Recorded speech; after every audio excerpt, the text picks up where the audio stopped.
What's up, traders? Vala here. Welcome back to the channel. I appreciate you coming back. Today, we're going to be talking about Apex and the email that they sent out to all the affiliates discussing all the evaluation limitations, the people getting banned, etc. And I'm going to basically summarize the video as well as the email so that you don't have to go looking for it.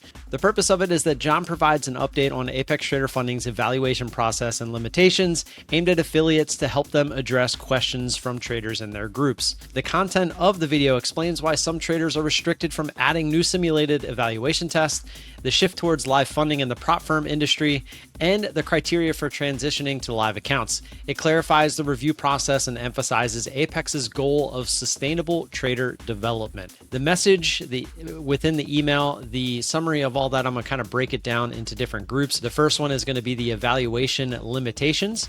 And I have a couple bullet points here that some traders are restricted from adding new simulated evaluation tests due to the review of their performance, not as a punishment, but to assess the readiness for live trading. Restrictions do not affect existing evaluations, performance accounts, otherwise known as PA accounts, or payout requests. They only limit new sim evaluations until the review is complete. Industry shift to live funding. This is the next bullet point.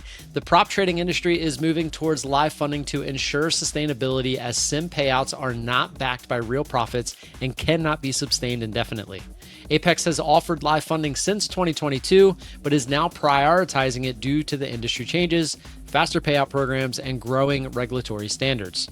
Next bullet point is criteria for live funding.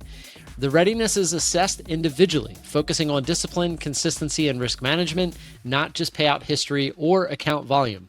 Traders who churn through accounts for payouts, example, taking high risks, resetting after blowouts, may not qualify, while those showing steady growth with fewer accounts may be the ideal candidates for live funding.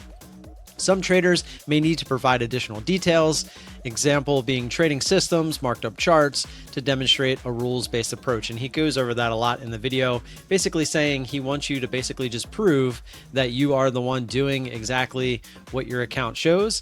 And we want to see that the system is indeed a system, as well as you marking up the charts, aka taking the trades, to make sure that this is the system at play before they move you to a live account, because in the end, it is their money that they're giving you to trade. So it makes sense for them to want to know these things beforehand.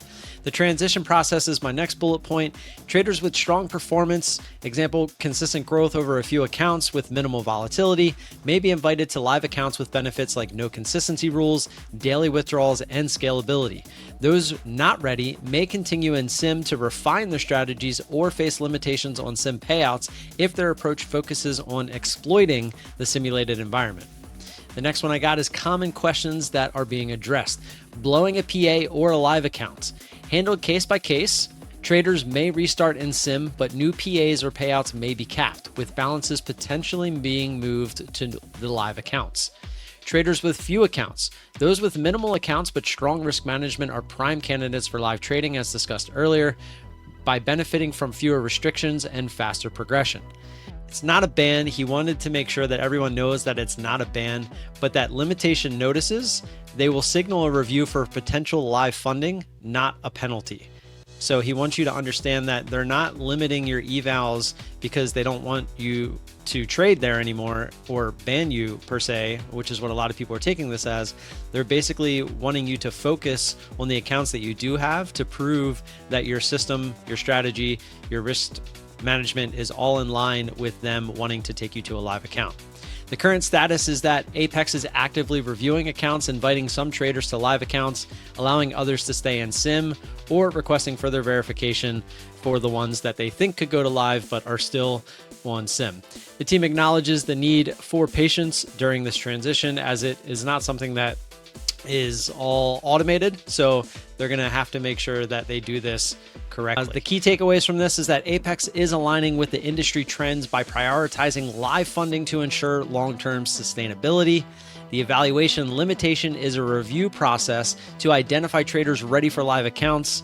They're not banning you based on their ability to manage and grow capital consistently. Traders are encouraged to focus on skill development and long-term account management rather than exploiting for sim payouts.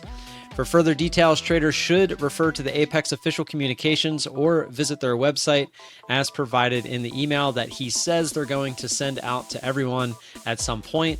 I think they wanted to get this out there because of all the negative feedback they were getting from the changes right before the Memorial Day sale that they put out. And that was another thing that he had mentioned, is the 90% off sale was not a way to cushion them coming out with this news. It was just kind of a coincidence, because if you look at the past, every holiday pretty much they always do some sort of a sale. It just kind of lined up with what was going on the back end. So over on Apex, you can always get the best discount by using code VALA. It'll always get you the best discount at any given time, depending on what it currently is. It's usually around 80%. It's kind of rare they do the 90% that they just did for Memorial Day now, but you can still get it. And that's all I got for you. I appreciate you guys stopping by for this update. If you guys do have any questions, comments, or concerns, feel free to leave those down in the comments section below. Don't forget to like and subscribe, hit that bell notification if you're enjoying the content so that you can see when I come out with some new stuff, and I'll see you guys on the next one. Peace.